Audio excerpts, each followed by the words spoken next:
have to go back and listen and see how we start kicking stuff off. I think I just started talking last time too. You But literally like on almost all of them, you just start talking. all right. Like we generally just keep joking and laughing, and then you just kind of seamlessly jump right into it. That's just how it goes. That's just what we do. We don't have an intro. It's just you're just a ninja. That's like straight on in.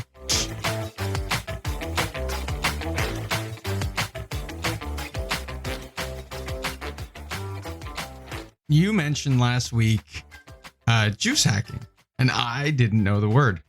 So I knew what it was, but not by the word. Right. So when I searched it immediately, I went, oh, yeah, I know what that is. And then I got curious and I wondered, when did this actually start? Like, what it is one thing. And we'll talk about that as I'll let you jump in after I do my little diatribe here. But what I thought was cool is historically, it actually started all the way back in August of 2011 at one of the first DEF CON hacking conferences.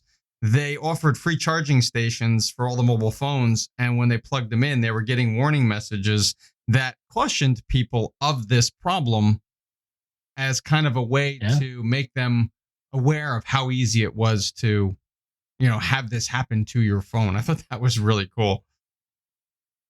Yeah, it's pretty crazy. When you're wandering around in the world today, all of the many risks that might be there that a lot of people don't know about. And I'll be honest, I didn't know about this one either. And there was like there's been a bunch of kind of back and forth with people about, is this a thing? Is this not a thing? And I thought it was interesting.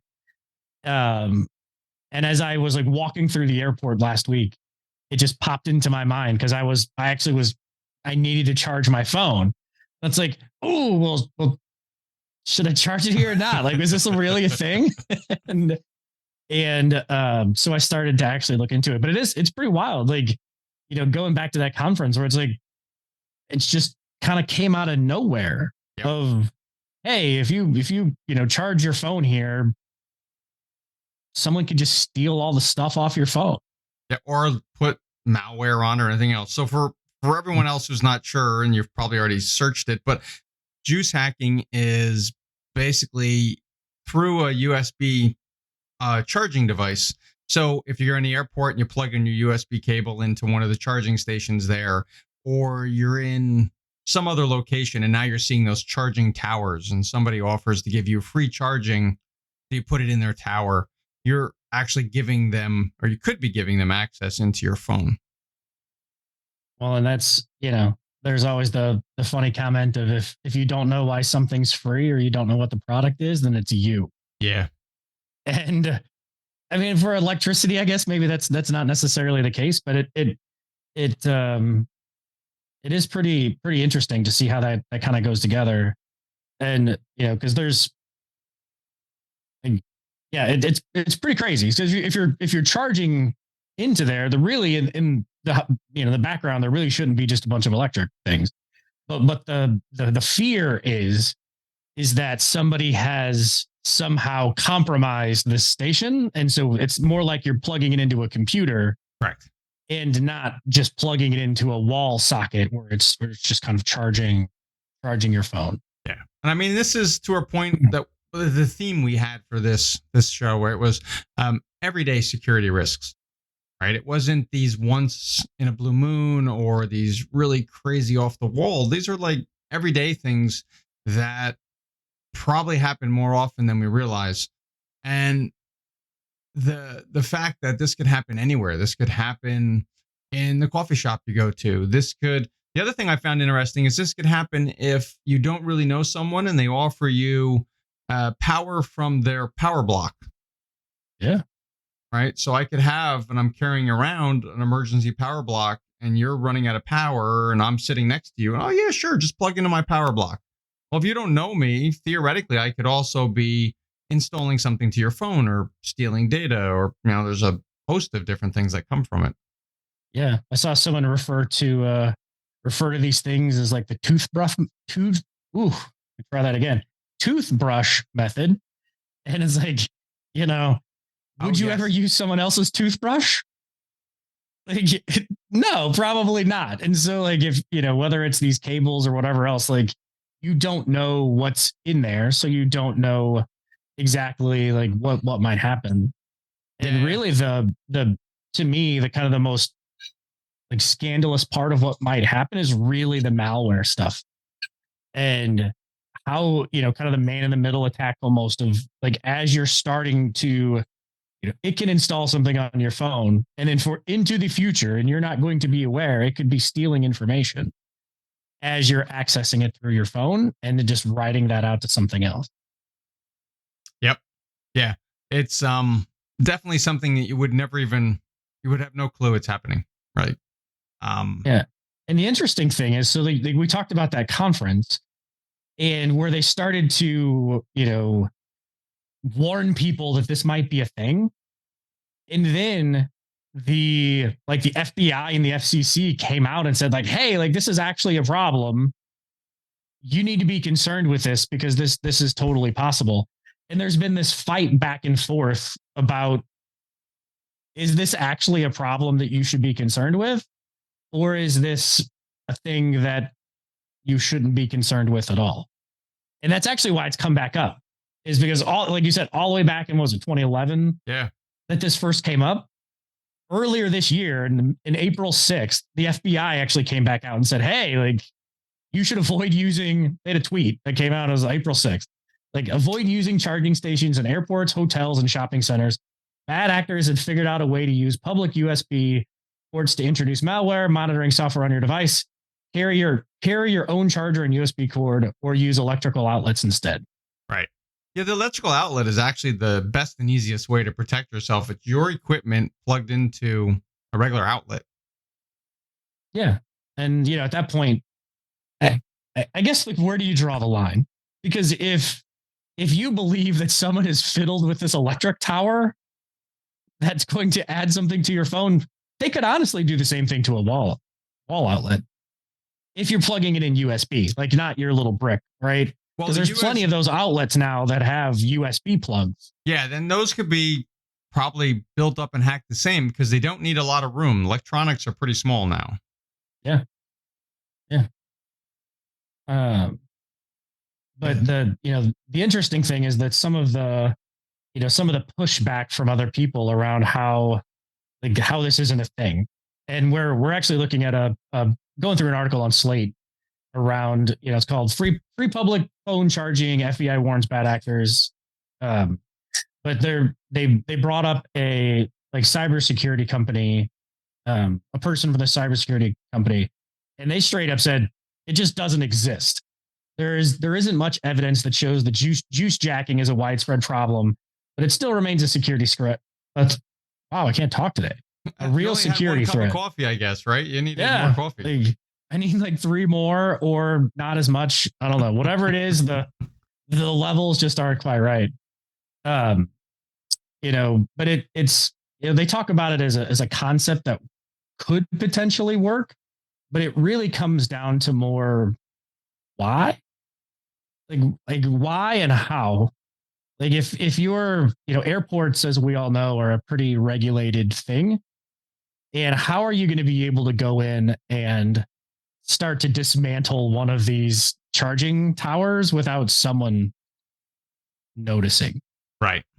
Yeah. And even if the airport's like not busy, then you're this random person sitting somewhere taking something apart. Like, I would think that would have to be a little suspicious.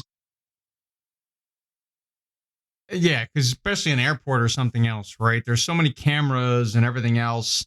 They're going to pick up somebody sitting fiddling with a screwdriver that they couldn't get into the airport with anyway. Coming in with that and trying to connect. It's an interesting concept. I was just looking at one of the articles that we pulled down, and I like the idea. It says the scary warnings of juice hacking in the airports and hotels, they're mostly nonsense. There was another article around the same time from May 1st. And what it's talking about that I thought was interesting is we have the Trust This Computer that comes up at least on the iPhone. I think Android devices do the same thing, where it gives you an explicit warning if something is going to try to exchange files with your phone or exchange files, from a computer, well, that would act the same way. So theoretically, it would ask you whether you wanted to trust or not, and you would immediately realize that that device was trying to upload something into your device. Like, there are security things in play, right? There are components on your phone to hopefully stop this from happening. Well, true. I think there's things like this OMG cable, which I was not really aware of until I started really looking into this. And this OMG cable is honestly kind of scary because it looks just like a regular cable. Yeah. If you're like in the iPhone world, it looks just like a lightning cable. It's not bigger. It's nothing. It looks nothing like anything you've ever, like, you would not think that this is suspicious. Right. But it's O.MG cable if anybody's trying to look that's it right. up. Right. Yeah. But it allows you to wirelessly connect to the cable, and then you can start running commands. And I don't know if this would actually trigger the warning system that you're actually talking about. Because if you're trying to, transfer files, but if you're sending commands, would that actually start to trigger something in the background? Maybe. I don't know exactly how that actually works, but being able to give somebody this wire and then being able to connect to the wire, and then even if you're just scraping information that's coming by, that's pretty fascinating. I didn't even know this thing existed. I didn't know they sold one. I thought that was interesting. It is based off of something from the CIA, I think it was. It was a project called Cottonmouth, NSA. And it was actually a product that was built. I don't remember the year now, but it was a project called Cottonmouth. And the idea was to create a device that would allow them to, do cloak and dagger stuff, right? I could use it to do GPS, and I would know where the cable was. So then I would know where the person was that I was following, or put a listening device into it. So then when you powered up your phone or your laptop, I'd also have a listening device hooked right in there. So I could basically record all of the phone calls. But this cable that you mentioned is like that original cable on steroids. You can do everything from mouse and keystroke injection to self-destructing the unit through the port. You can do geofencing. You can do keylogger, which is the scary part of that, right? Yeah. Even more so. Just crazy what this thing can do. So as you look at the website for it, yeah, I mean, it's got covert exfil, which is basically sending data from a host back to the cable over convert channels. So you can steal data and pass data back and forth, and no one would even know what you were doing. It's got air gap communication for that. And it's even got the app itself, the mobile app it has its own IDE, its own control panel, and the ability to do, like you said, control everything through that little cable. It's a wild piece of technology. It really is. And, especially now that it's kind of in the open, at least your people know about it, but that's, I saw an interesting YouTube video on this where they're like, I wouldn't give this to my worst enemy. And, this thing can do almost everything. And with its own app, it's not hard to use, which is even the scarier part. It's not, you're needing to be some top tier hacker to be able to make this thing work. It's pretty interesting. Yeah, but I mean, I guess it's very easy to use. But the problem is you have to get somebody to use it. Like I in all of my time, I guess this is my question to you. How scared are you of this? Like, is this a thing that you're actually concerned with when it comes to security or privacy? I do actually have this as one of my main concerns, I guess, with all the travel we do for work and everything else. This is always in the back of my mind. So anytime I go into a new location, I don't use the power ports. I will never use a cable if somebody leaves a cable. Exactly for this reason with this cable. I've learned a long time ago, don't use someone else's cable. So I won't use someone else's cable. They're just default things habits that I kind of put in my head, and I've followed since then. Yeah, I guess I've never really run into a hey, can I borrow your USB cable problem? I guess maybe from a coworker or something like that, but not if I'm sitting on a plane. That would be interesting. But I think I would agree with you. Like this is something that I, I would be mildly concerned with. Like even when I was walking through the airport the other day, like, oh, I'm not going to charge it there. I'm going to move along and go find a spot to sit and plug it into an actual electrical outlet. Yeah. But overall, like I, I don't think most people are going to run into this problem. It's interesting. Like this is super fascinating stuff, but I don't, something to be aware of, but not something that I would be trying to change the way that I operate on a day-to-day basis. Oh, and there's easy ways to work around it, right? One is like you said, plug it into a standard power through the adapter, and just skip the towers. Don't use someone else's cable. The other thing is you can get a USB condom, as they call it, right? It's the little USB connector that will make any of your existing cables power only. So all of the data, all the copper that's in it for moving data around will be disabled. So the only thing you can do is charge your phone, charge your laptop, iPad, whatever you're connecting in. So it reduces the risk of, having somebody connect and upload data. Yeah. I've even seen some of the cables that have a little switch on them where like block data connections or allow data connections, which seem to be pretty interesting, way of doing it. If you're kind of worried about these kinds of things. If I were to buy a new cable, I think I probably would buy one of those, but I seem to have 7 million cables lying around my house that I can never find one when I need it. But when I buy new ones, I find 700 of them. Yeah. The other thing I thought was interesting, and I've done this for a completely different reason, not for security reason, but it said to mark your cables, put a little black dot on it, a colored marker on it, some kind of identifier. I did that for, like I said, different reasons. I tape and write my name on some of my cables because when we work in a large room with everybody we work with, it's hard to remember who's charging cables, who's. Yeah. So I did it for that reason, but I did like the idea of putting just a little marker on your own cable. So if you felt like you worked in an area where, somebody might walk by and grab your cable and drop another one, you would never notice it, right? You'd want to know that. You'd want to know that your cable was switched out. And for 99.9% of us and 99.9% of the time, none of us have to worry about this, but it is a real thing. So it's good to at least take the simple precautions, and then you don't have to worry about it so much. One of the things that I do find fascinating is that a lot of people will plug in their phone and then just walk away from it. Yeah. It's like, oh, here's a stack of phones plugged into this tower. And then people are just, I don't know, I mean, maybe they're not super far away, but they're, they went and found a seat or whatever. And someone could quite easily do something there. I think that's far more dangerous than I guess you'd switch out a cable. Like that's actually interesting. So if you were to leave your phone there, you could just switch out a cable and then, there you are, there you have it. Yep. And then you won't think anything's wrong because when you look over, your phone's still there. Yeah. But I just and like that OMG cable, it looks just like the Apple cable. So if, Yep.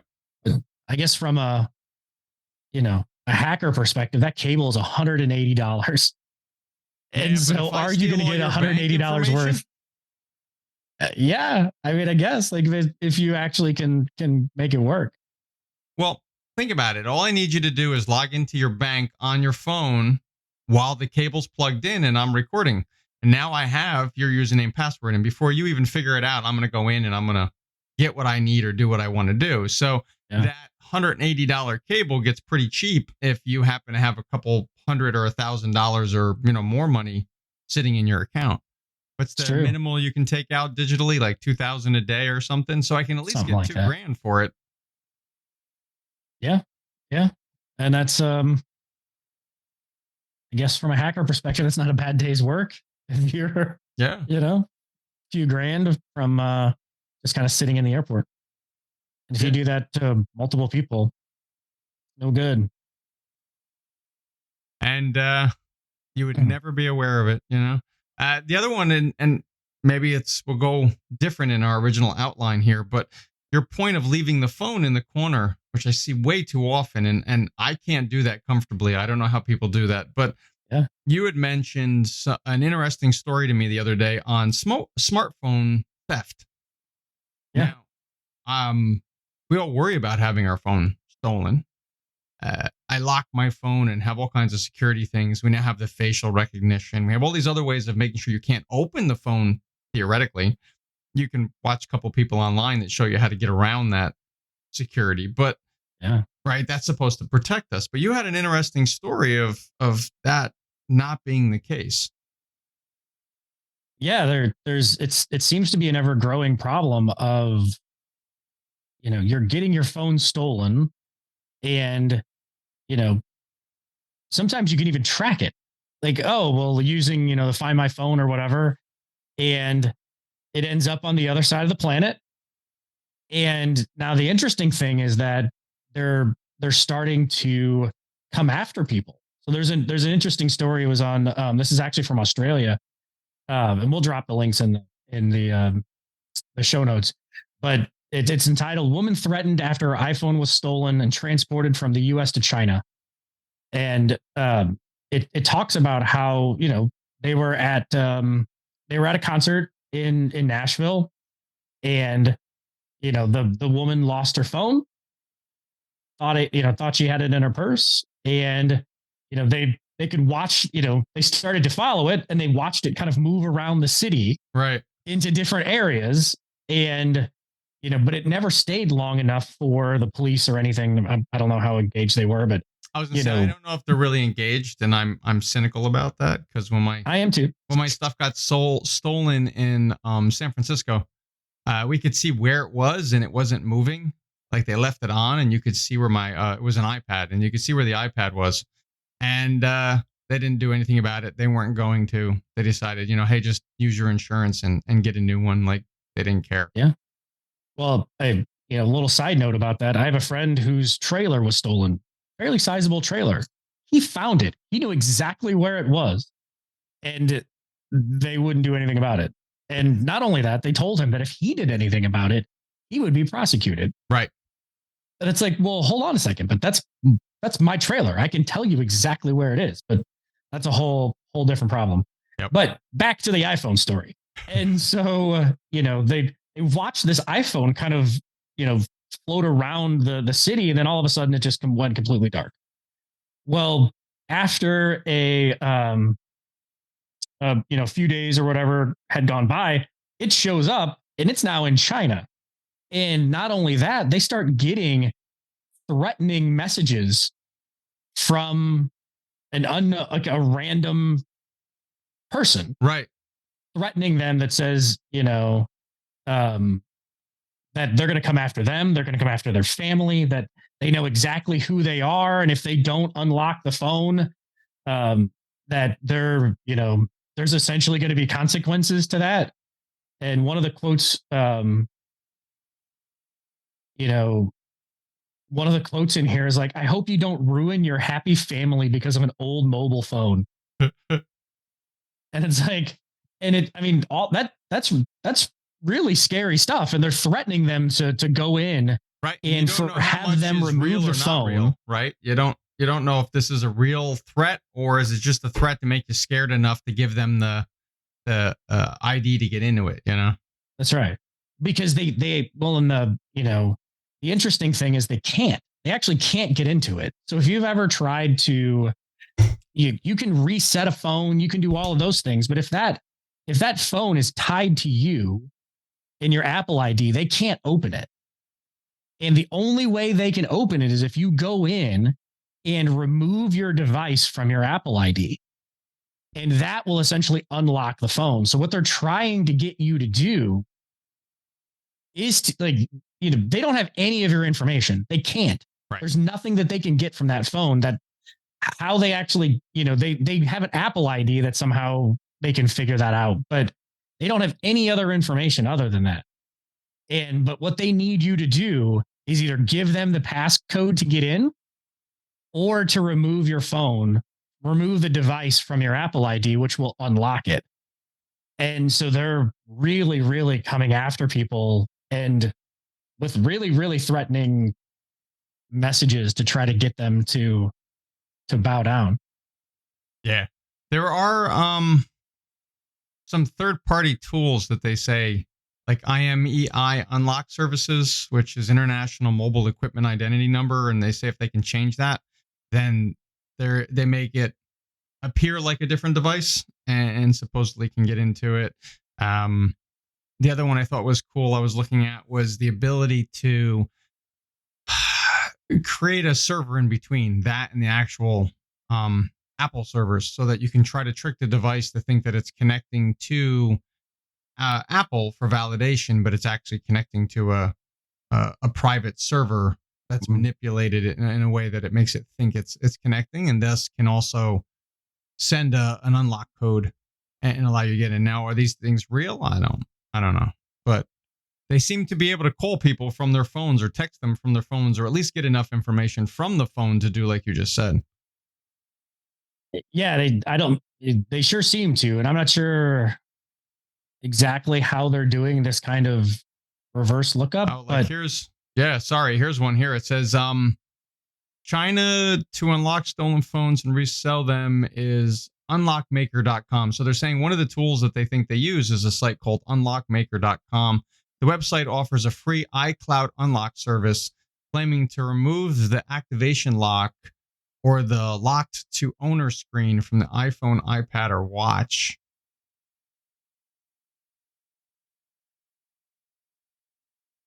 With a wait time of less than 5 minutes, it basically makes it easy to unlock the phone and then basically do whatever you want with it. yeah, I guess the question really becomes like, does that allow them access to the data that's on the phone, or is that removing the data? I'm thinking it doesn't remove the data. Yeah, because then that's a huge problem. Because now all of a sudden you have, you know, they have access to whatever data you had on your phone. Yeah, which is one of the reasons if your phone gets stolen, the first thing you should be doing is changing the password to your global software, your central software you're using that stores all your passwords. That's exactly right. Yeah, but I mean, a lot of it makes you have Face ID and all the other things that would work, but you would need your face clearly. Right. But it is amazing, like you said, of um, how many stories there are of people getting their iPhones stolen, and they all seem to be getting sent back to uh, same general place in China, which I don't know if I understand that exactly in itself, but are they just hacking it and reselling it? And that's what they're trying to do. Um, Yeah, that's my understanding from like reading through these. It seems like they don't actually care about your information. They seem to care about selling the actual hardware. yeah, they just want to make money on reselling the phone. Yeah. Yeah, it's Yeah, because if you're going to try to hack someone's information, there's probably a lot better ways to do it than stealing their phone and then trying to get through the back door that way. yeah. Well, and I guess if we think of it logically from that point of view, from a I'm going to steal it point of view, I'll make more money and it's faster for me to sell the phone than it is to try to hack all of your other password device software and all of your other systems and take the time to try to do something with it. Like that's a bigger project, right? Project I might not want to take on, or I don't know how to take on, your point. Yeah, because if you get the phone, you clear it out, and you can sell it for $300 or whatever. That's a pretty easy $300. Trying to get through the rest of the Apple armor of a phone would be a lot more difficult. Yes. So I guess the kind of like we were saying in the other one, what's a logical way for people other than, don't take your phone out of your pocket. Like, what's a way to save yourself here, to protect yourself? Well, I mean, having a good password, having password vault of some sort, you know, keeping your password, like your number, like whatever number or whatever you're using in there, make that something that's not super easy, like 0000. You mean like password shouldn't be no password? Yeah. Yeah. No password one, whatever. And that's really it. I mean, if you can do that, then you're gonna be okay, usually. But I I think mean, so. every year you see these like lists of the top 5 passwords, and they're all just terrible.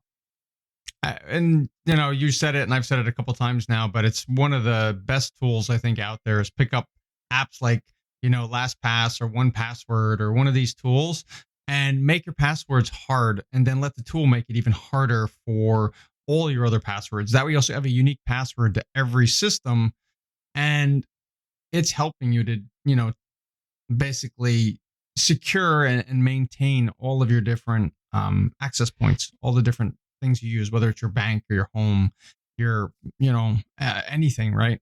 If you don't, and use the same password for same username password for everything you log into, once they figure out one, now you've given them, keys to the kingdom, right? They have access to everything. Yeah. I remember I used to be really guilty of this. Like not that long ago. It wasn't last year, but not that long ago. I used to use the same password for everything. Yeah. And, if that's a dangerous way of going about doing things. Yep. I use a couple different apps online that help to monitor for your old email addresses, and if the, dark web picked up a password from an old site, that kind of a thing. And often the old ones we used to use show up, and you can see it. Some website had poor security, someone hacked it, and now that username and password is out there. Now, luckily, I've changed that many times since then. But if you didn't, right, you just gave again the keys to the kingdom. Yeah, especially when it comes to banking and financials and all kinds of other things. Like it's pretty dangerous if you're not careful with it. Yeah, the government's taking enough of our money. I don't need somebody else to take more. That's right. Taxes are bad enough. I think that the other part, as we talk about it, like we said, strong passwords, two-factor authentication is huge. That's another one, right? You should have it set up where maybe, in my mind anyway, the way I look at it is I have one device that has all my passwords, and I have another device that has all of my two-factor authentication. So even if you stole one of the two devices, you can't get into anything unless you had both devices, right? So I'm adding another level of complexity and security to basically annoy somebody if they take something. Let me ask you this question. Why hasn't the world gone passwordless? Like, it's a thing. Like, we know how to do it. Like, it's not very challenging. Yep. We all have, like, it's like 70 something % of the world now has a smartphone. It's not. Why is that not the default? Of here's my ID, and then you either email me a link, you text me a link, or you can do things through like Google Authenticator or Okta, or there's a bunch of other things. Like, why has the world not completely gone passwordless? That's a good question. This is such a huge problem, and yet you don't see very many people really going down that road. And I don't know why, honestly. It's a good question. And most likely, without having a quick search on it, it's probably still based on the limitations of the software and the protocols and the inconsistencies of every single system that you connect to, since we don't really have standards across some of these things. We have standards, right? But, there's not so much so of a standard that everyone is connecting only one way, and you can have a true trust between some of these systems. The other thing is people are terrible with passwords. If you try to go to a system that uses just the phone, let's say, right? I'm giving even more access to everything you have, and you've probably made it easier to get into your phone. Because let's say it's your parents and they can't remember the password. So you gave them an easy password. And now you've just given, you've made it easier for somebody to hack and break into it. Oh, but you're really getting rid of passwords altogether. So like the only thing that, like if I'm, my mom, who's now quite old or getting there, she doesn't need to remember any passwords. It's just, I want to log into my bank. Here's my ID. And then I hit go, and then it sends me a text or it sends me a whatever. Like you see lots of like, um, third party verification stuff where it's like, oh, you see, I have my ID and my password, and then I have to validate with some kind of a number or a push notification or something like that. But why still have the password at all?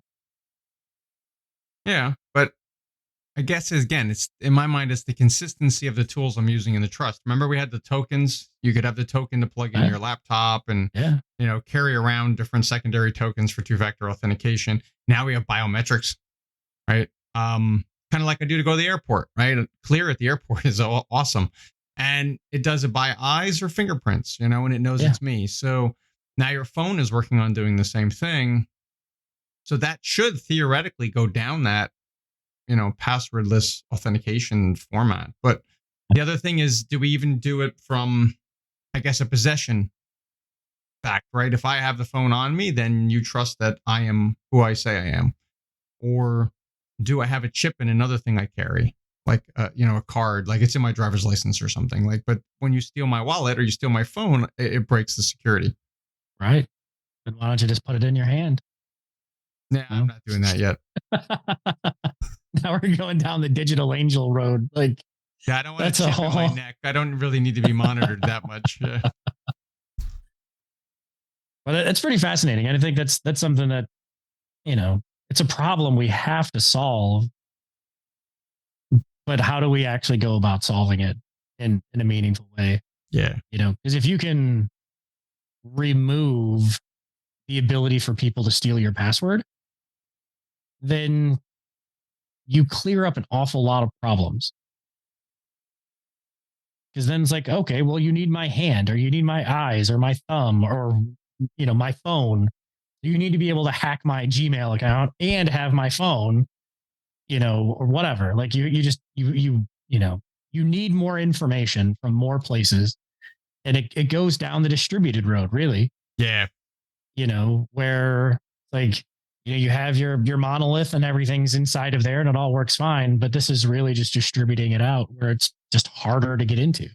Well, if we take it a step further and we think about machine learning and people have habits and patterns. So what if the part that's missing is the fact of who I am as a person in general? So now have the system be smart enough that it knows my patterns, it learns my patterns. So if you stole one of my things, it's out of my pattern and everything immediately locks.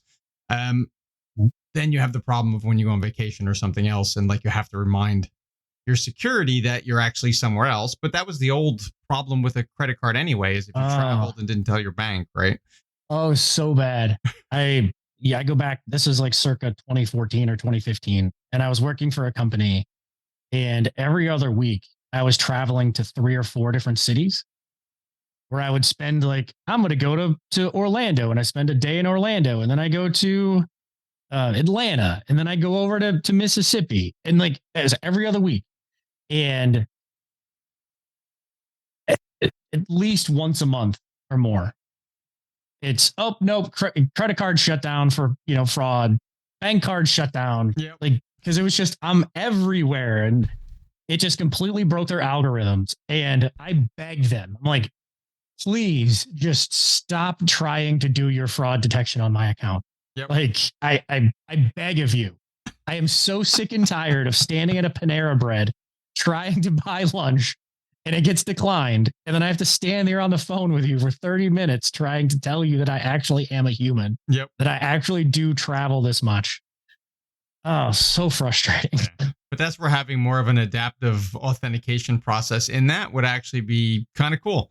If it knew that you were doing that pattern every week, then the machine learning component they had now at the bank would say, okay, this is you, right? We know that you make this pattern seems every other week, and we're gonna let you go.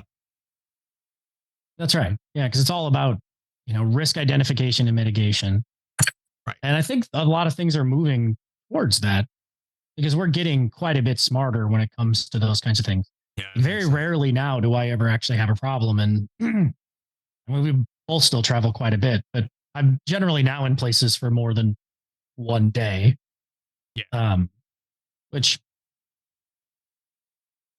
works out. Yep. I mean, so, my primary stuff I use is, through American Express and stuff. I do like the services I get from them. And I would have to say that over the years of having them, this process, their security process overall, has gotten very good.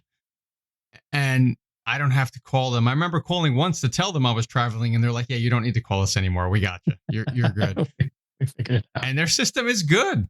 Like you and I, like you said, we travel all over the place for work. And I have, knock on wood, never once had a problem where I had to call that card. Like they always knew it was me. It's almost like they have it keeping track of when I'm flying, where I'm flying. So then when I purchased stuff in that area, they knew I had bought tickets for the airline to be in that area at the time. So they already figured out the data in the way they should be doing it, because I buy everything through there for work. So I'm flying, I have a rental car, I'm going to be in this area. Like it would be, stupid to block me because I just went there, and when That's I'm going home. So like I'm giving you the data for the pattern if you pay attention, and they really nice job. So the ability to do it is possible. It is possible to do this, right? It's just a matter of having the system put together in the right way. Another random thought that you just made me think of that I was thinking about the other day. I haven't rented a car while traveling for, I don't know, probably 3 or 4 years, maybe something like that. It's a long time, actually. Yeah, it is becoming far more economically viable again. It's like Ubers used to be really cheap. Yeah. Like they used to be really cheap. Like, I remember the very first time I ever used Uber, I was in Jackson, Mississippi, I believe. No, couldn't have been Jackson. I was at a city, okay. And I was flying in and then I was flying back out the next day. And I took a cab from the airport to the office that I was going to. Okay. And it was like $87 or something like that. And then the next day, someone I talked to had told, oh, you got to start using Uber. It's great. And it was like $35 on the way back. And I'm like, my gosh, this is like a third the price. Like, this is incredible. Yeah.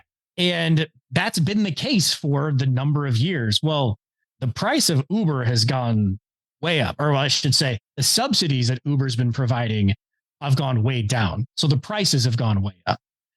And I was in Kansas City last week, and it was like $96 to get from the airport to the office that I was at. And there was 4 people traveling. So we all got there at a little bit of a different time, but we all took a $100 airport Uber. And then we took multiple Ubers to get back and forth from the office we were going to for 2 days. And then we all jumped into 2 Ubers on the way back. So we probably spent $1,000 on Ubers. Yeah. Over the 2 days-ish, 2.5 days-ish, where if we would have just, and we waited a lot for an Uber in Kansas City.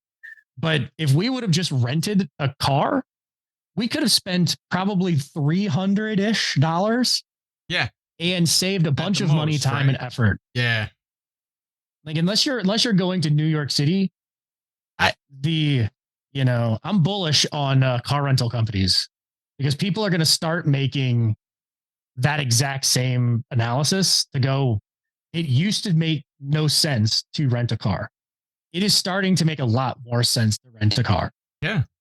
I just came back from a conference at Vegas, and the average car price was $40 to $60 a person.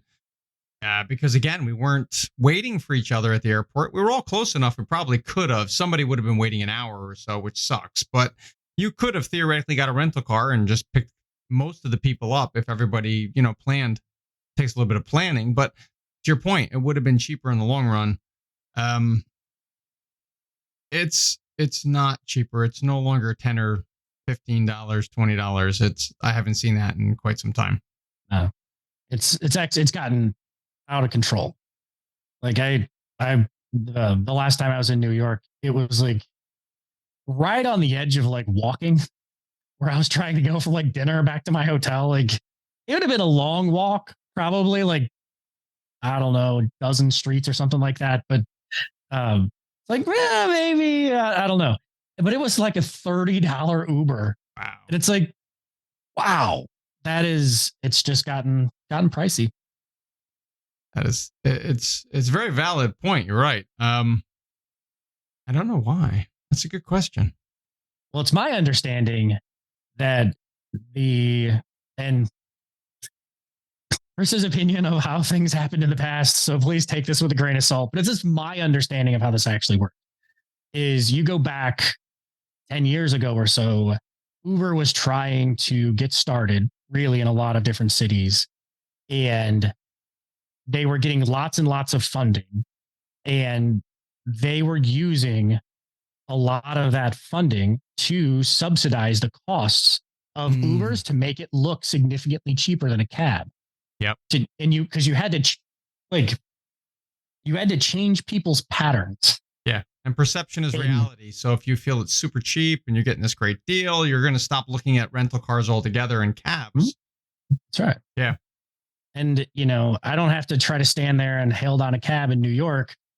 I can just get it on the app and they come and just pick me right up. They're looking for me, not for anybody that's willing to take a ride. And so you had to change people's patterns and change people's thinking. And the way to do that is by having cheap rides. Yeah. And they've now gotten to the point of the product life cycle that says, well, I don't need to do that anymore. People now default to Uber, and it'll fall back to a cab if they can't get an Uber for whatever reason. And so now they've started to remove a lot of those subsidies and started to just jack up prices. And what I found is that cabs are actually seeming to be a bit cheaper. Well, we did that in or Vegas. They're at least on par. Yeah, I agree with you.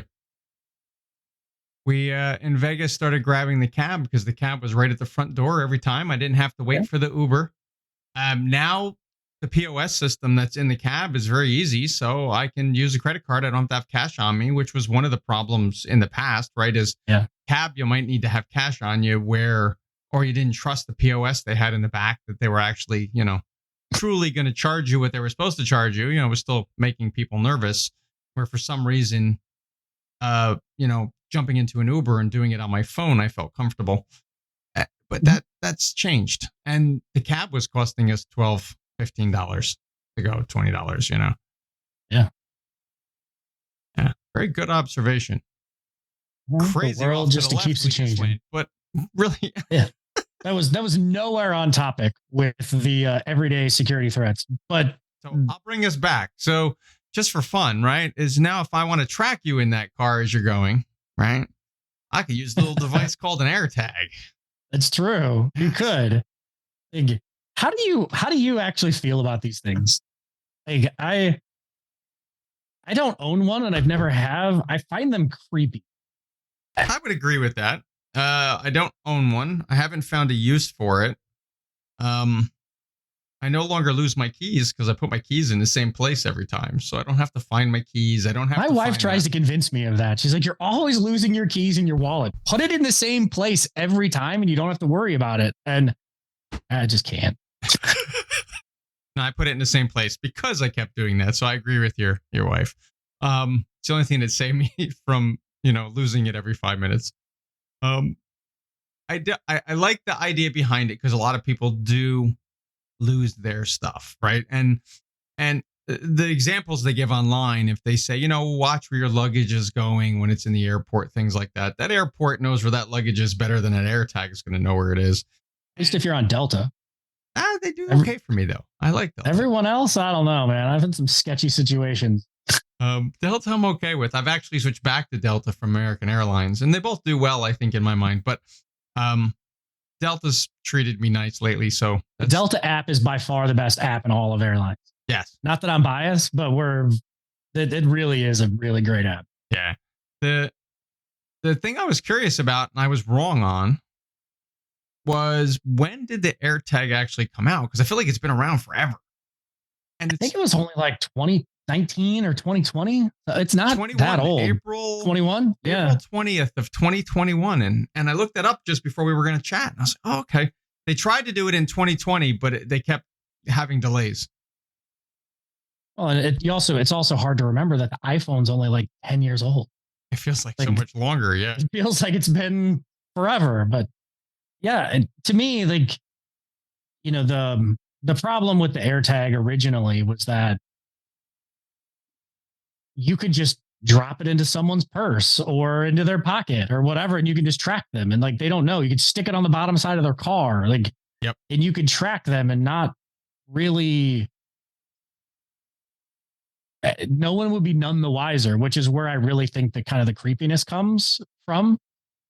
They have fixed a lot of that now. Like, there's actually an interesting article, and I don't remember if I put it in the notes here, around how, oh yeah, here it is. So Apple and Google partner to address AirTag safety concerns. And it's from the Wall Street Journal. But they're talking about how,